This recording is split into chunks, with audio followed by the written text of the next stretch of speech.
لك الله من النعم ما لك عينين ترى، وغيرك يتمنى أن يدفع مال الدنيا ليرى. اذهب إلى المستشفى تغسل وجهك كل يوم في الصباح، وغيرك يغسل كليته كل يوم في الصباح.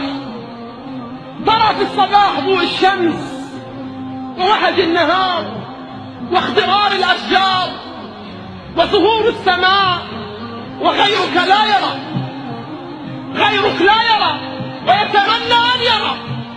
تسير على قدميك وغيرك يتمنى أن يسير على قدميه حتى يصل إلى المسجد بأسرع ما يكون فيدرك تكبيرة الإحرام. لك يدين تسمع، أنت الآن جالس تسمعني، أنت الآن جالس تسمعني. غيرك لا يسمع، غيرك يتمنى أن يسمع صوت أبيه أو صوت بنته أو ابنه. أليست هذه من النعم؟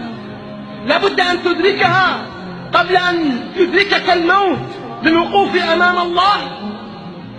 إن الذي سيسألك وسيسألني هو الله، هو الله.